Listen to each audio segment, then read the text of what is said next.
CISF, BSF, CRPF যারা true patriotic দেশভক্ত তারা রাস্তায় থাকে, আর মমতার যারা চামচামি করে ব্যাগ বয় গাড়িতে করে বাজার করে দেয় ঘরে, কালী পুজোর দিন জুতো মোজা খুলে কোমরে গামছা লাগিয়ে যারা খিচুড়ি বিতরণ করে তারা ভিতরে। 14 মাস জ্যোতিপ্রিয় মল্লিক জেলে ছিলেন রেশন দুর্নীতিতে। আজকে মমতা বন্দ্যোপাধ্যায় বলছেন যে উনি রেশনে ভালো কাজ করছিলেন এবং তার বিরুদ্ধে কোনো তথ্য প্রমাণ পাওয়া যায়নি, ফাঁসানো হয়েছে। এইটা ইতিমধ্যে এটা আমি মনে করি তদন্তকে এবং কোর্টকে প্রভাবিত করার জন্য বলেছি, এবং যেহেতু লোয়ার কোর্টে বেল পেয়েছে আমি এনফোর্সমেন্ট ডাইরেক্টরকে বলবো যে যেহেতু তারা চার্জশিট দিয়েছে, উইটনেস এবং বিচার প্রক্রিয়া সরাসরি প্রভাবিত হবে। যেহেতু মামলা পশ্চিমবঙ্গে আছে, এই মুখ্যমন্ত্রীর এই বক্তব্যের পরিপ্রেক্ষিতে জ্যোতিপ্রিয় মল্লিকের বেল ক্যান্সেল করার জন্য আপার কোর্টে ইডির আবেদন করা উচিত। কারণ জ্যোতিপ্রিয় মল্লিক প্রভাবশালী বলেই জেলে ছিল এবং চার্জশিটে তার চুরি দুর্নীতির তথ্য প্রমাণ ডকুমেন্ট দিয়ে ইডি চার্জশিট সাবমিট করেছে। এই উইটনেসরা ভয় পাবে। রাজ্যের পুলিশ মন্ত্রী বলছে জ্যোতিপ্রিয় মল্লিক নির্দোষ। আমি অনুরোধ করব, যদি এটা মুখ্যমন্ত্রী বলে থাকেন তাহলে এনফোর্সমেন্ট ডাইরেক্টরেট উচিত আপার কোর্টে এক্ষুনি বেল ক্যান্সেলেশনের আবেদন করা এবং ফুড স্ক্যাম কেস পশ্চিমবঙ্গ থেকে অন্য রাজ্যে রোজ ভ্যালির কেসের মতো নিয়ে যাওয়া। এই দাবি অনুরোধ আমি করব। প্রয়োজন হলে এনফোর্সমেন্ট ডাইরেক্টরেটকে এলওপির প্যাডে আপনাদের এই ক্লিপিংগুলো দিয়ে, আমি তো নিজে শুনি, আপনারা বলছেন, মিডিয়া ক্লিপিংগুলো দিয়ে আমি তাদের দৃষ্টি আকর্ষণ করব।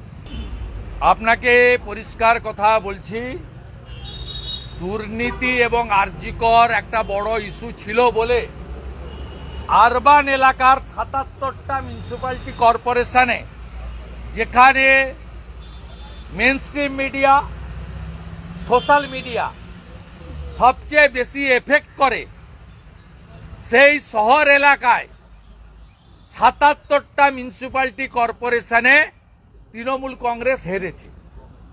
কলকাতা কর্পোরেশনের ৫৪টা ওয়ার্ডে বিজেপির লিড হয়েছে। এগুলো সম্ভব হয়েছে দুর্নীতির ইস্যু, কনসাস পিপল এবং যেখানে ভোট দেওয়ার সুযোগ হয়েছে মানুষের মধ্যে গেছে বলে। এবং ২,৭৫,০০,০০০ যারা ভোট পেয়েছেন তাদের ২ কোটি ভোট মুসলমানদের ভোট। কমপ্লিটলি 2 crore মুসলমান ভোট আউট অফ 2,75,00,000 ভোটার টিএমসির যে ভোট। আর বিজেপি 2,33,27,000 ভোট পেয়েছে, কমপ্লিটলি হিন্দু এবং জনজাতিদের ভোট। নর্থ বেঙ্গল বিশেষ করে জনজাতিদের ভোট আমরা পেয়েছি। এ ভোটে মুসলিম ভোটের অংশীদারিত্ব নেই। এবং এই যে ৪২ লক্ষের গ্যাপ, শুধু একা ডায়মন্ড হারবারে 10 লক্ষ ছাপ্পা ভোট হয়েছে, একা ঘাটালে মিনিমাম 7 লক্ষ ছাপ্পা ভোট হয়েছে। এই ৪২ লক্ষ গ্যাপের মধ্যে 25 লক্ষ ছাপ্পা ভোট আছে, 2 কোটি মুসলমান ভোট আছে, আর কিছু চোর ডাকাত যেগুলো আছে তৃণমূলের, তারা আর কিছু গরিব মানুষকে লক্ষ্মীর ভান্ডারের বন্ধ হয়ে যাওয়ার থ্রেট দিয়ে কিছু ভোট তারা নিয়েছে। অতএব পশ্চিমবঙ্গে কোনো গ্যাপ অপোজিশনের সঙ্গে, মানে বিজেপির সঙ্গে টিএমসির নেই।